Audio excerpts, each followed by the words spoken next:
안녕하세요 여러분, 재미의 이유의 홍란지입니다. 네, 저는 오늘 스포츠 만화 전문가 양세준 작가님을 모시고 오늘은 스포츠 장르에 대해서 이야기를 해보려고 하는데요. 네, 스포츠 장르 전문가이신 양세준 작가님. 네, 그간 안녕하셨나요? 저승사자 전문가로 출연하신 지 얼마 안 되셨는데 또 이렇게 네, 참여해 주셔서 감사합니다. 네, 이러다 이제 언젠가 로맨스 만화 전문가로 나오는 걸 목표로 하고 있습니다. 오! 그 서북저도 로맨스 요소가 있었으니까요. 네. 네, 요즘 바쁘시죠? 네, 저승사자 전문가, 스포츠 만화 전문가시니까 너무 전문가로 활동하시는 분야가 여럿이다. 네. 어떻게 지내고 계신가요?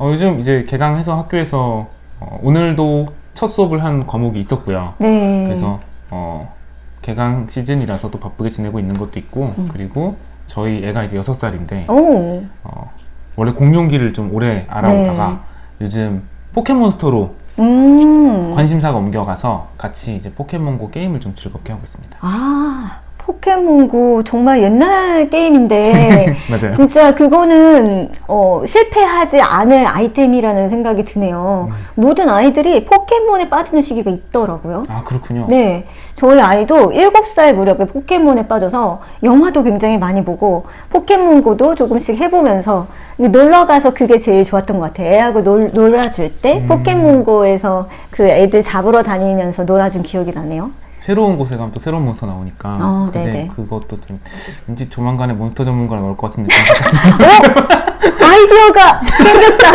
그때는 어떤 복장을 입고 나오실 거예요? 오늘은 또 스포츠 맞아요. 전문가셔서 복장이 특별한데요. 베이스볼 클럽.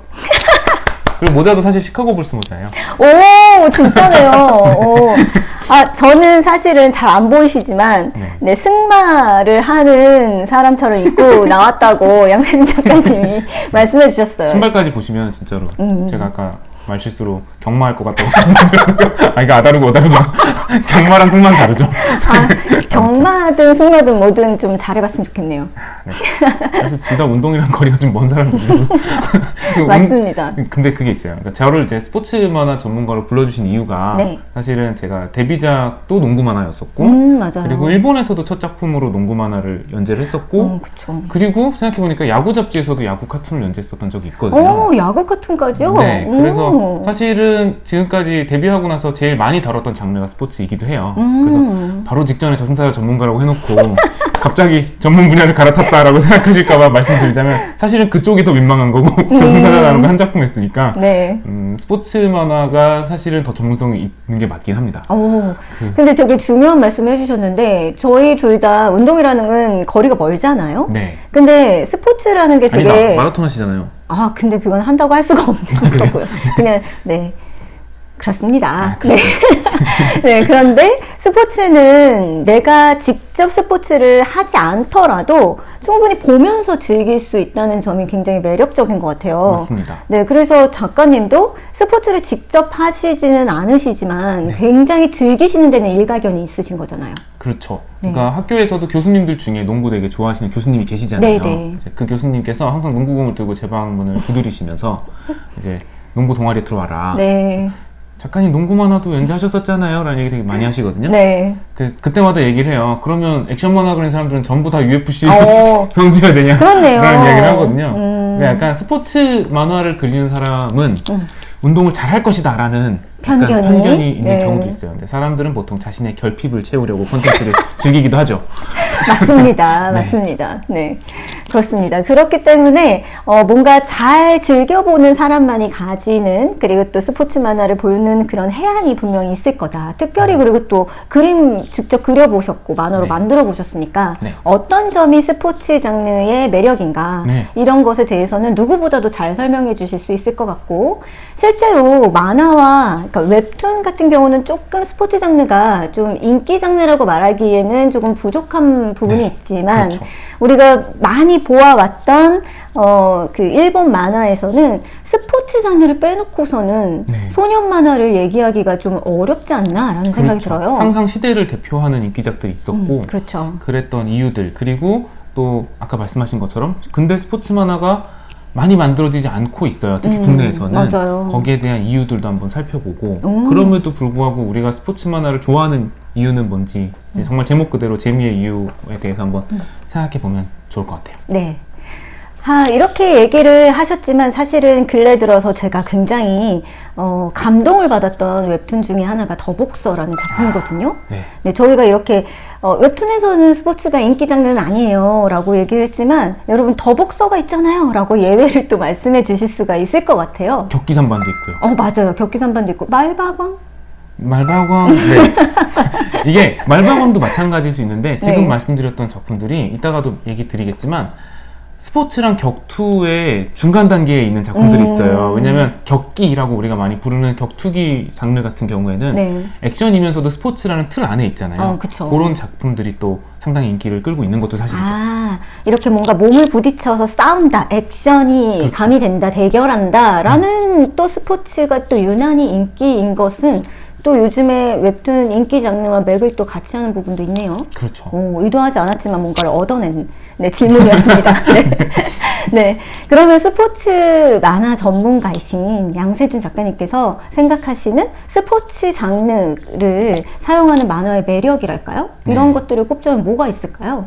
저는 이제 어렸을 때 제일 좋아했던 작품이 뭐냐라고 물어봤을 때마다 항상 슬램덩크 이야기를 했었는데 슬램덩크. 사실은 슬램덩크는 농구 만화로서 뿐만이 아니라 사실은 그냥 만화 역사에서 굉장히 중요한 위치를 그렇죠. 차지하는 작품이잖아요. 네, 그렇죠. 그렇기도 한데 나는 왜 슬램덩크를 그렇게까지 좋아했을까라는 생각도 해보고 저뿐만이 아니라 굉장히 많은 사람들이 네. 그리고 또 슬램덩크 말고도 사실 아다치 미츠루 선생 작품도 되게 좋아했는데 그쵸. 야구 만화. 아다치 미츠루 선생이 이제 야구를 제일 메인으로 하고 또 수영이라든지 맞아요. 복싱이라든지 굉장히 스포츠를 많이 다루는 작품들을 해왔잖아요.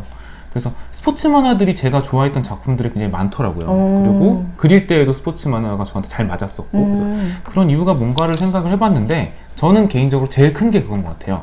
스포츠는 악역이 없이도 치열한 경쟁을 그릴 수 있는 장르예요. 그렇게 생각하니까 또 그렇네요. 네. 그러니까 악한 마음을 가지고 일부러 내가 사람들을 막 죽이겠어. 뭔가 나쁜 짓을 우리가 하겠어. 빌런이라고 부르는. 네네네. 그런 식의 마음을 품기보다는 뭔가 정말 공정한 룰 안에서 나와의 경쟁자와 선의의 경쟁을 벌인다라는 이야기가 많이 있으니까요. 정말로 이제 선의의 경쟁이라고 말씀해 주신 게 딱 맞는 게 예를 들면 아다치 미츠루의 H2 같은 작품을 보면 라이벌인 선수가 굉장히 제일 친한 친구로 나오잖아요. 맞아요. 그래서 물론 이제 연적이기도 하지만 그렇죠. 그 이전에 이 두 사람은 굉장히 사이가 좋고 시합 전날까지도 하하호 웃으면서 같이 대화를 나누고 시합을 하거든요. 네. 그러니까 다시 말하자면 상대방과 서로에 대한 적의가 없이도 치열한 경쟁을 벌이는 모습을 보여줄 수 있기 때문에 이게 어떻게 보면은 저는 개인적으로 이제 스릴러라든지 공포물 같은 경우를 그렇게 좋아하지 않는 편인데 네.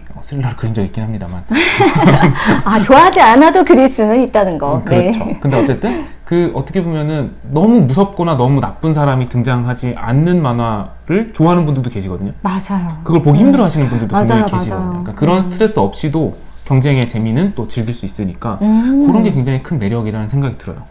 그렇네요. 지금 말씀해주신 부분이 굉장히 크게 와닿았어요. 네. 그러니까 뭔가 악한 짓을 저지르지 않아도 경쟁의 관계에 놓인 어떤 두 인물들 간의 어떤 경쟁을 보여줌으로써 긴박하게도 만들고 계속해서 반전도 보여주기도 하고 어떻게 싸워서 이기는가도 보여주면서 재미를 주는 또 성장을 보여주기 제일 좋은 장르이기도 하죠. 그쵸, 맞아요.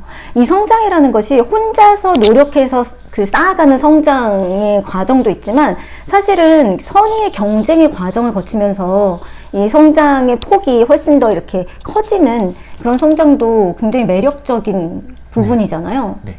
그리고 방금 생각났는데 제가 스포츠 만화만큼 좋아하는 또 장르가 우리가 하이스트 무비 혹은 케이팝 무비라고 부르는 팀을 짜서 범죄를 일으키는 조작 영화들 있잖아요. 오션스 11이라든지 우리나라에서는 도둑들 최동훈 감독님이 만드시는 영화들 대부분 거기에 들어가는데 그 장르도 되게 좋아해요. 두 장르의 공통점을 이야기하자면 팀플레이. 그쵸. 서로 다른 성격과 서로 다른 가치관을 가진 사람들이 하나의 목표를 가지고 노력해가고 이렇게 잘 안 맞는 부분들도 맞춰가면서 팀플레이를 해가는 모습이 되게 재밌잖아요. 그렇죠. 그게 캐릭터 간의 케미를 보여주기가 되게 좋잖아요. 맞아요. 그래서 네. 슬램덩크에서도 서태웅이나 강백호는 사실 한 팀이 아니라면 절대로 협력하지 않을 사람들인데 네. 그런 관계를 만들어가고 뭐 오션스 11이나 도둑들에서도 그런 비슷한 맥락들이 있고요. 그래서 팀 플레이를 해가면서 합을 맞춰간다라는 거는 굉장히 그 캐릭터 케미를 좋아하는 사람들 입장에서는 굉장히 매력적인 요소들인 것 같아요. 그렇죠. 그리고 저는 항상 그 동료 관계에서 늘 라이벌 의식만 생각할 수 있거든요. 네. 그러니까 우리 학생들이나 지망생 같은 경우들도 뭔가 나랑 같은 똑같이 지망생의 그 과정을 거치고 있는데 누가 너무 잘해요. 그러면 사실은 질투가 나기도 하고 시기심이 일기도 하는데 사실 저는 좀 다른 각도에서 살펴보면 그 잘하는 사람은 나를 발전시키려고 있는 사람일 수도 있거든요. 그럼요. 네. 그러니까 내가 그 사람을 보고 나도 저렇게 잘하고 싶다. 저 사람은 어떻게 잘하지? 라는 것을 관찰하고 그 사람을 정말 깊숙이 들여다보고 혹은 팬이 될 수도 있잖아요. 그렇죠. 뭔가 너무 잘한다 라고 하면서 팬이 되었다가 그 사람의 어떤 속속들이 잘하는 지점을 다 분석하게 되었을 때 그때는 그걸 자기 것화 시키는 또 과정이 생기기도 하고 결과가 그렇게 나오기도 하고요.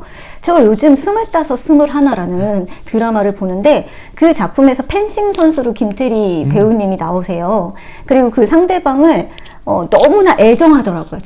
나는 내 꿈은 진짜 그 올림픽 그 금메달리스트인데 동년배 펜싱 선수의 라이벌이 되는 게 내 꿈이야. 네.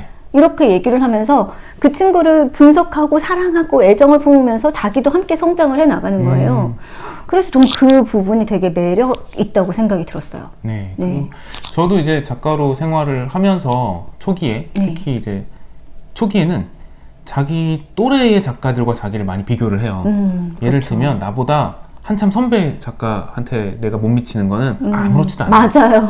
문정우 작가님이 아무리 잘 그리셔도 그게 저한테 아무 타격을 주지 않아요. 타격이 없어요. 심지어 뭐 예를 들면 뭐 슬램덩크 이노우에 다케코가 슬램덩크를 내놨을 때 나보다 어렸다라는 걸 알게 돼도 옛날 이야기이기 때문에 그게 그렇게 저한테 큰 타격을 주지 않아요. 그리고 그 사람은 천재일 거야 하고 그냥 넘길 수 있어요. 근데 당장 저랑 동갑인 작가가 굉장히 잘 그리는 걸 본다든지 나보다 한 살 어린데 잘한다든지 이러면 그게 사실 뭐라고 중요한 건 아니잖아요. 그쵸. 근데도 괜히 신경이 쓰여요, 되게. 그쵸, 그리고 맞아. 내가 내 또래 안에서도 이렇게 나보다 잘하는 사람이 많으면 내가 앞으로 작가로 살아갈 수 있을까? 그런 걱정이 많이 들기도 하거든요.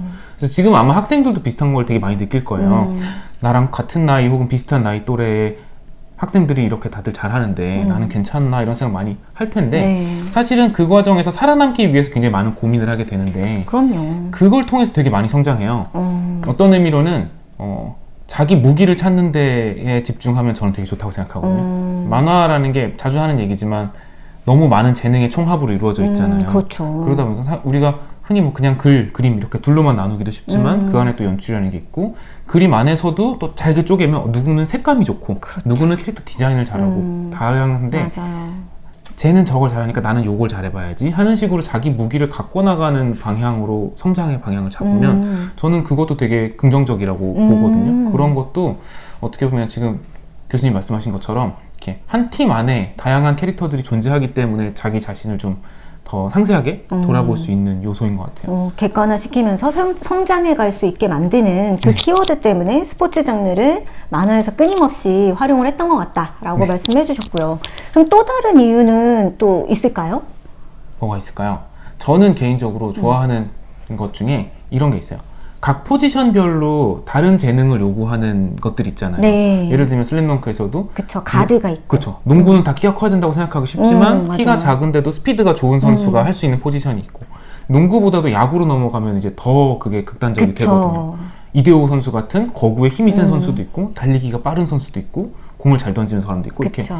이게 또 미식축구로 넘어가면 그게 더 분류가 되더라고요. 그런 식으로 각자의 포지션에 맞춰서 아까 제가 말씀드렸던 요소랑도 좀 비슷할 수 있는데 단순히 야구를 잘한다, 미식축구를 잘한다라고 하는 거 안에도 되게 다양한 재능들이 있으니까 그 재능에 맞춰서 다양한 캐릭터들이 존재하는 게 또 스포츠 만화의 묘미가 아닌가 하는 생각이 들어요. 다양한 각양각색의 개성을 가진 캐릭터들을 한 번에 볼 수 있다는 거. 네, 그리고 굉장히 어떤 아까 그 악역 없이도 경쟁이 된다 그랬잖아요. 네. 그거랑 비슷할 수도 있는데 만화를 그리는 입장에서 말씀을 드리자면 사실은 경쟁은 개연성이 있어야 되잖아요. 그럼요. 내가 쟤를 왜 죽이려고 하는지 알려줘야지. 사실은 그 내가 너를 왜 미워하는지에 대해서 모두를 좀 만족시켜야죠. 그렇죠. 그걸 만족시켜줘야 되는데 농구는요. 농구가 아니라 스포츠만 하는요.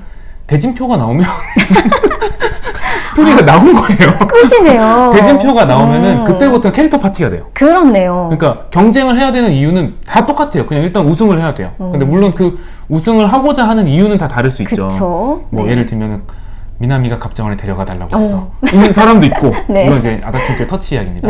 그런 거 하면은 뭐 내가 좋아하는 여학생의 마음에 들기 위해서 농구를 하는 사람도 있고. 그렇죠. 혹은 그냥 단순히 뭐 내가 어렸을 때 봤던 어떤 동경했던 선수처럼 되고 싶어서일 수도 있고 되게 다양하지만 결과적으로 모두가 같은 목표 우승과 승리를 노리고 있다는 거가 정확하게 주어지면 그때부터는 상대 팀의 목표가 뭔지는 굳이 설명해주지 않아도 저 팀도 우승을 노리고 나온 팀이야 라는 거를 잘 보여주기만 하면 그 다음부터는 얼마나 매력적인 캐릭터들을 포진시킬 수 있는가에 이제 승부가 되거든요.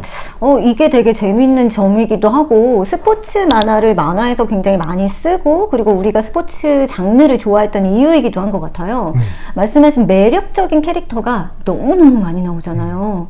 특히 이 매력이라는 게 어디에서 발견이 되는가라고 생각을 해보면 예를 들어서 나랑 너무 똑같이 행동을 하고 똑같은 성격이라서 어떻게 행동할지 눈에 빤히 보여 라고 한다면 사실은 매력은 조금 감소하는 것 같아요. 공감은 많이 되지만 친숙하고 편안하지만 매력은 좀 감소하는데 약간 미지의 영역 내가 잘 예측할 수가 없어. 근데 그렇기 때문에 더 대단해 보이고 그 사람이 어떻게 저것을 쌓아 올렸을지에 대해서 약간 베일에 가려져 있어서 더 숭고하고 멋있어 보여 라고 하는 어떤 동경의 대상이 되기도 하는 것 같거든요. 네. 그리고 되게 명쾌하잖아요. 이야기 구조도 그렇고 이기고자 하는 욕망으로 모두가 힘을 합치고 있고 그걸 통해서 성장해 나가고 하는 이야기는 어떻게 보면 우리가 소년 점프의 그 키워드들 있잖아요. 우정, 노력, 승리. 그쵸. 이거 세 개가 정확하게 스포츠 만화에 정말 딱 들어맞기 때문에 정말 명쾌한 소년 만화의 가치를 가지고 있는 장르라는 생각이 들어요. 그러니까 그 만화를 우정, 노력, 승리의 키워드로 이루어진 점철된 스포츠 장르의 만화를 보다 보면 진짜 노력을 하면 어떻게든 우리가 힘을 합쳐서 노력을 하면 돼 라는 식의 공식을 보여주는데 사실 현실에서는 기를 쓰고 노력을 해도 사실은 제대로 된 보상이 내가 원하는 보상이 오지 않을 경우도 많잖아요. 그래서 현실은 굉장히 우연성에 많이 치우쳐진 그런 세계인데 우리가 이야기를 본다는 것은 이야기 속에서 뭔가 내가 확실히 좀 씨를 뿌린 것에 대해서 거두어 줄 수 있다. 그러니까 어떤 필연적인 세계에서 우리는 좀 위안을 얻기도 하고 대리만족을 하게 되는데 스포츠 장르는 내가 원하는 것을 줄 수 있어 라는 식의 어떤 그 보장된 그 결과가 있어서가 아닌가라는 생각이 들기도 해요. 특훈을 하면 성장을 한다 라는 아주 명쾌한 그 어떻게 보면 게임에서 몹을 많이 잡으면 레벨이 오르는 것처럼 경험치가 쌓이고 레벨이 오르는 것처럼 그게 현실적이면서도 그런 것들을 되게 쉽게 보여줄 수 있죠. 뭐 인맥이라든지 뭔가 되게 많은 것들 조건이라든지 이런 거 없이 그냥 맨몸으로 나가서 내 노력으로 내 재능과 노력으로 평가를 받는 어떻게 보면 굉장히 요즘 젊은 층들이 되게 중요하게 생각하는 가치가 공정이라고들 많이 이야기하잖아요. 맞아요. 근데 그거에 되게 잘 부합되기도 하고 그렇네요. 룰 안에서 경쟁을 하고 그 룰에 의해서 평가를 받고 한다라는 점에서 그리고 그 룰을 벗어나는 사람은 항상 악역이 돼요. 맞아요. 룰을 벗어나서 뭔가 내가 너무 시기심이 지나쳐서 모두 다 그냥 망해버리자 라고 하면서 룰을 파괴하는 그런 사람들은 악역이 되어버리죠. 되게 클리셰적인 건데 항상 요거는 정말 클리셰인데 뭐냐면 본격적인 본선 경기 혹은 전국대회의 첫 상대팀은 플레이가 거친 팀이 나와요. 그리고 그 팀에는 항상 반칙을 일삼는 반칙왕이 있고 예를 들면 지금 생각하셨을 거예요. 아마 슬램덩크의 풍전고등학교의 남문 에이스 킬러라고 불리는 그런 거 하면 H2에서도 에이스 킬러. 그 정확한 학교 이름은 기억이 안 나는데 히류고교인가 어쨌든 되게 거친 플레이를 하는 팀이 있어요. 그래서 그 팀이랑 하면 항상 그 부상자가 속출하는 팀 이런 건 항상 나와요. 저도 그런 걸 썼었고 심지어는 축구왕 슛돌이나 피구왕 통키도 나오거든요. 맞아요. 더북서에도 나와요. 모든 스포츠 장르에는 그런 더티 플레이를 하는 팀이 꼭 나오고 새로운 세계로 넘어갔을 때 첫 팀으로 나와요. 그건 왜 그러냐면 이제부터는 진짜 거친 세계가 펼쳐질 거야 라는 관문으로서의 역할을 해주는 거거든요. 근데 그거는 항상 잘못됐다라는 걸 작가가 항상 보여주고요. 맞아요. 그리고 그렇게 한 선수는 나중에 이게 스포츠만의 되게 큰 특징이기도 한데 그 시합이 끝나고 나면 바로 착해집니다. 사과하고 네 미안하다. 약 갖다 줘. 네. 내가 옳지 못한 플레이를 했어. 그리고 사과한다. 네, 관중석에서 누구보다 열심히 응원해주고 그런 역할도 돌아서요. 그게 왜 그러냐면 우리가 그 운동선수들에 대해 가지고 있는 어떻게 보면 되게 믿음. 좋은 의미에서의 선입견인데요. 네. 그들은 되게 단순하고 그래서 어떻게 보면 되게 치열하게 살아가지만 실제로는 굉장히 단순하고 좋은 사람들일 거야 라는 인상을 가지고 있어요. 그래서 그 좋은 선입견에 기댄 거죠, 어떻게 보면은. 네, 그래서 정말 남훈도 우리 집 약국가거든 하면서 약을 갖다 주고 맞아요. 그런 씬들이 다 있잖아요. 그게 되게 클리셰적인데 어떻게 보면 좀 상징적인 것 같아요. 그러니까 룰을 벗어나는 거는 나쁜 행동이고 개종되어야 할 행동이다라는 거를 작가가 명확하게 보여주는 것이 공정을 중요시하는 스포츠 장르의 특징이 아닌가라는 생각도 들어요.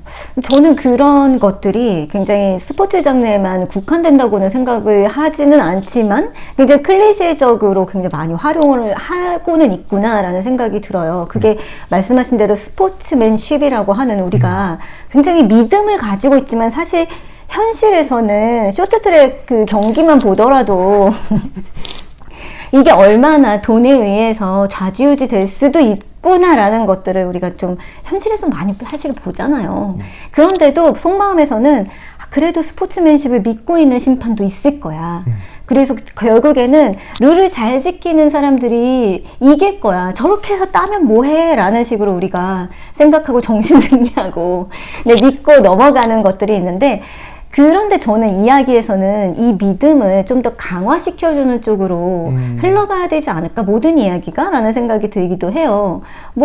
근데 또 어떤 작가님의 어떤 큰 의도나 또 다른 의도에 따르면 아니 현실이 이렇게 비열한데 뭐하러 내 작품에서까지 이렇게 현실감 없이 그런 판타지를 보여줄 필요가 있어? 라고 생각하면서 좀 더 현실감 있게 그리고자 좀 더 비열한 세계를 적나라하게 드러내는 사례도 있지 않을까라는 생각도 들어요. 네, 사회 고발적인 시선을 가진 작품들도 필요하니까 그런 작품들도 있을 수 있는데 스포츠 장르에서는 아까 저희가 얘기 나눈 것처럼 좀 기대하는 바가 그렇다 보니까 좀 어떻게 보면은 그것도 있는 것 같아요. 아마추어 스포츠 우리가 흔히 말하는 고교야구, 고교농구 쪽이 프로스포츠보다 더 많이 다뤄지고 있는 이유 중에는 맞아요. 돈이 얽힌 세계보다는 조금 더 진짜 진지하게 그 스포츠 자체에 집중하고 있는 선수들을 집중하는 게 더 스포츠 장르랑 잘 맞는 것도 분명히 있을 거라는 생각이 들어요. 물론 애초에 학원물이 더 인기가 많은 것도 사실이긴 합니다만. 네. 그러니까 스포츠 장르에 기대하는 바가 무엇인지는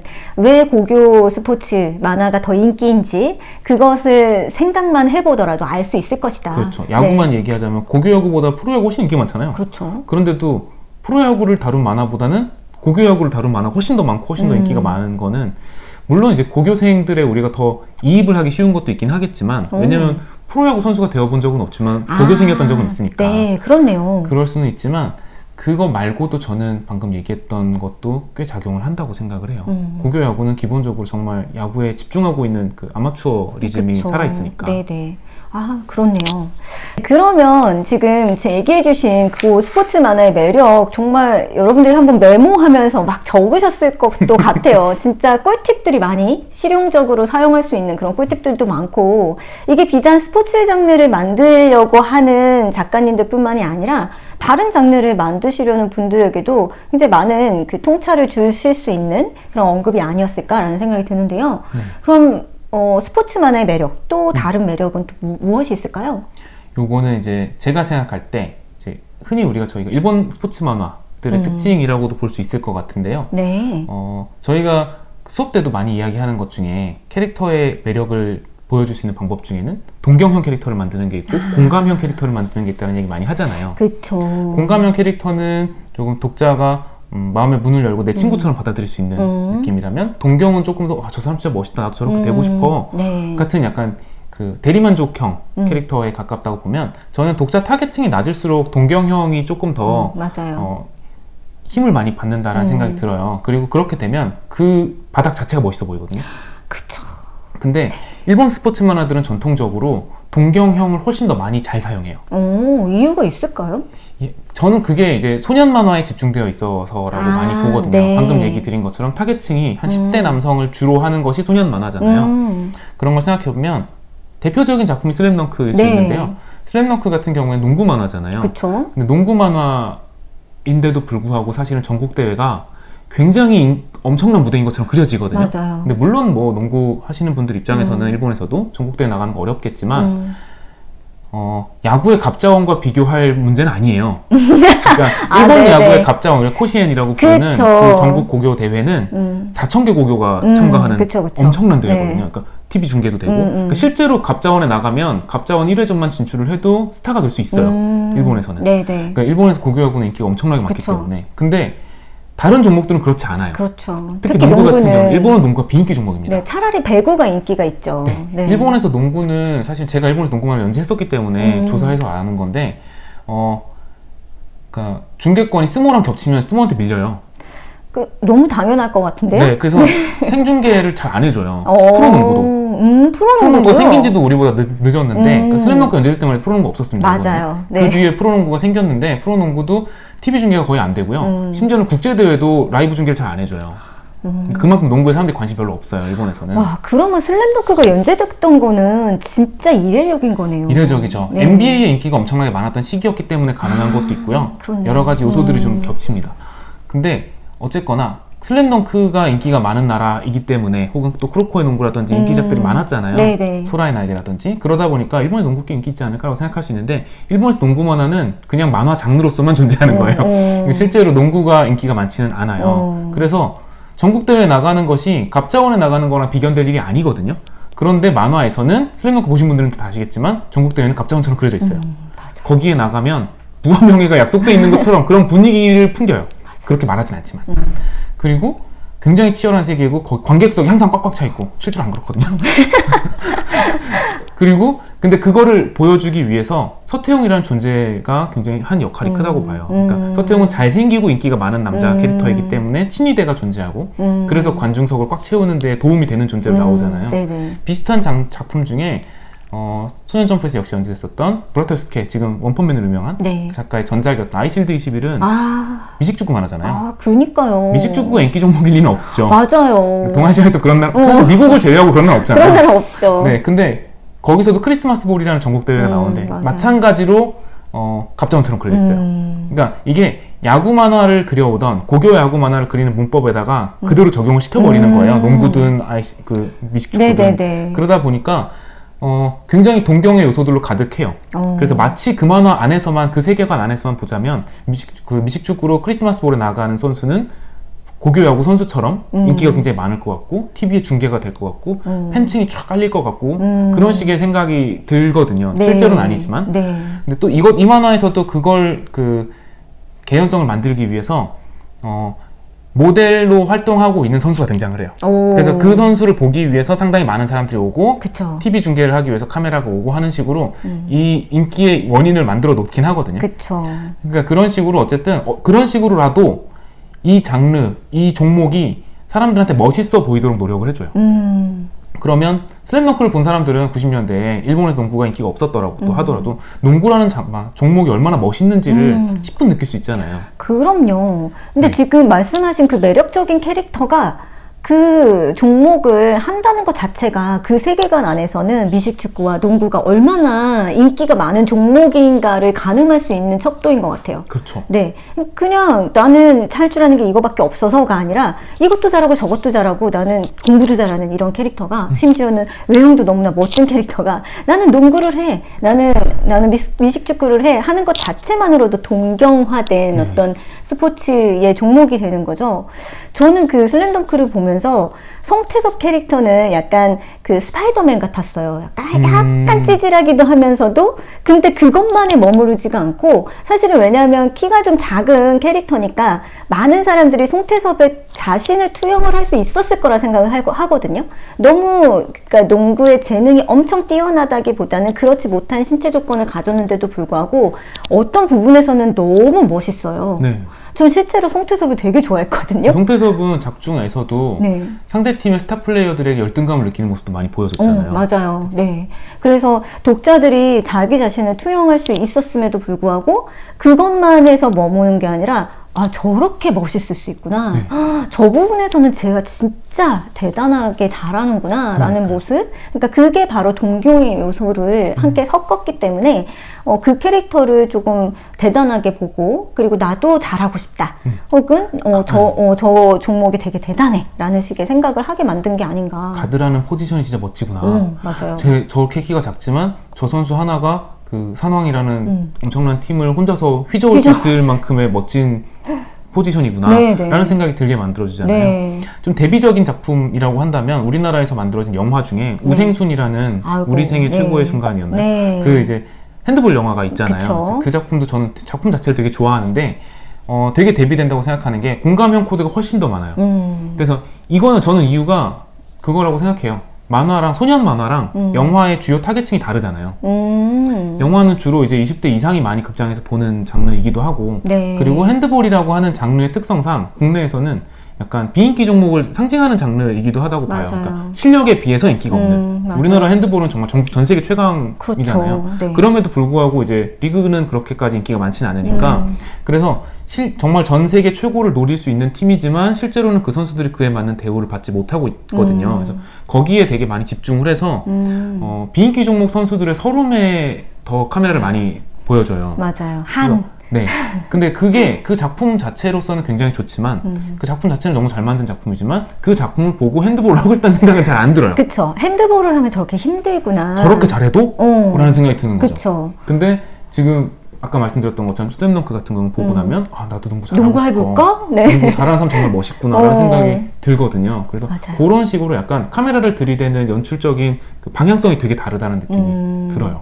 그러니까 생각해보니까 지금 작가님께서 말씀해주신 내용이 굉장히 중요한 부분이라는 것이 또 다시 한번 생각이 들어요. 그러니까 공감도 분명히 중요한 그 캐릭터에 몰입을 하는 중요한 요소이고 재미를 느끼게 할 수 있는 요소이기는 한데 동경할 수 있게 만들거나 그렇기 때문에 대리만족할 수 있게 만드는 요소가 없으면 우리가 뭔가 이야기를 통해서 카타르시스를 느끼기는 조금 어려울 수 있겠다. 그래서 어느 정도는 그 균형을 맞춰줄 필요가 있는데, 근데 우리의 마음을 흔들었던 스포츠 만화들을 이렇게 분석을 해보니까 소년 만화적인 특성, 그러니까 성장하는 캐릭터가 있어야 되는데 그 성장하는 캐릭터 주변에 항상 멋진 캐릭터가 있어서 같이 성장하게끔 북돋아주고 결국 성장했을 때 너무나 멋있어 보이기 때문에 와 대단해 라는 마음에 품게 되고 더불어 그 스포츠 장르까지 붐업되게 만들 수 있는 사회 현상까지 이끌어내더라. 그럼 분명히 동경의 요소가 엄청나게 큰 역할을 하는 것 같다. 그리고 중요하다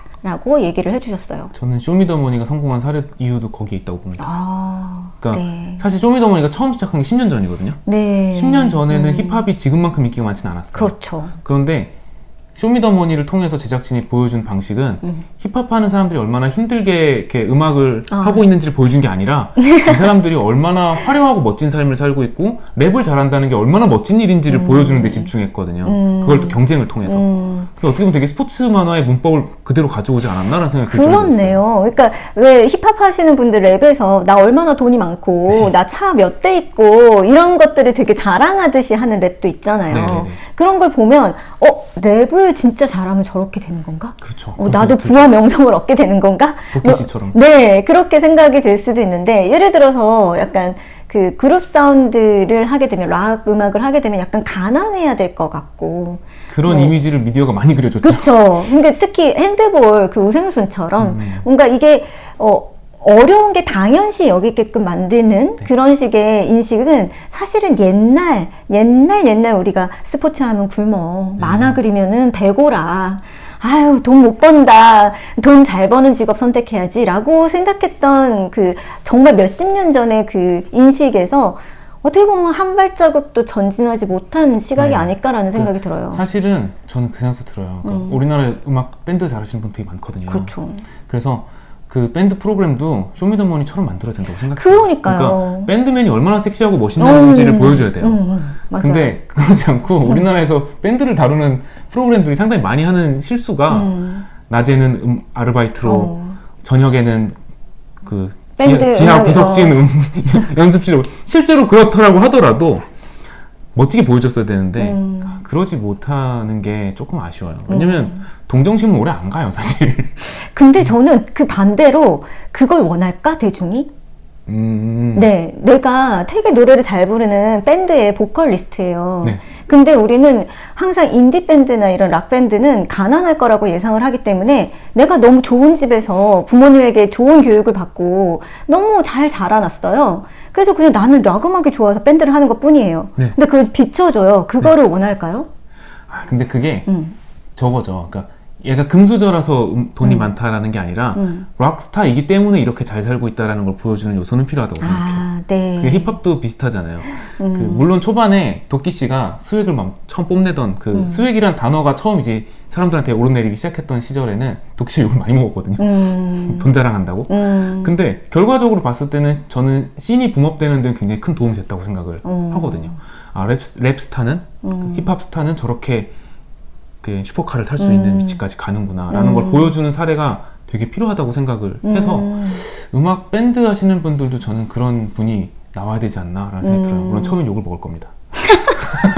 그걸 감수하셔야만 한다. 그래야 씬이 붐업될 수 있다. 저는 그래서 웹툰으로 넘어와서 얘기를 하자면 네. 지금 이제 건물주가 되신 작가님이나 그럼요. 슈퍼카로 화제가 된 작가님들 계시거든요. 네. 그 작가님들에 대해서 상대적 박탈감을 느끼시는 분들 계시겠습니다만 그럼요. 그분들의 그런 자랑도 사실은 필요하죠. 씬을 붕업시키는데 되게 도움이 돼요. 그럼요. 이거는 정말로 작가들끼리 할 때도 얘기 많이 나오는 얘기인데요. 기안팔사 작가님이 건물주가 된 건 워낙 유명한 얘기잖아요. 네. 근데 기안팔사 작가님 또 워낙에 인기도 많으시고 고생 많이 하신 거 다들 알고 계시니까 방송에도 나오시고. 근데 작가님들끼리 많이 얘기하는데 부모님의 웹툰 작가에 대한 인식을 다 바꾸는데 굉장히 기여를 많이 했다라는 이야기는 작가님들끼리도 많이 해요. 그건 진짜 중요한 것 같아요. 한 분야의 탑이 되면 저 정도의 정점, 저 정도의 명예와 부를 얻을 수 있어 라는 것들이 좀 이렇게 상징적으로 보여주는 사례가 몇몇이 있으면 정말 말씀하신 대로 씬이 붐업이 되고 그걸 하려는 정말 좋은 인재들, 정말 많이 열심히 노력하는 그 목표를 보고 열심히 노력하는 인재들이 모여서 뭔가 결국에는 질적인 향상까지 일어나게 되는 것 같거든요.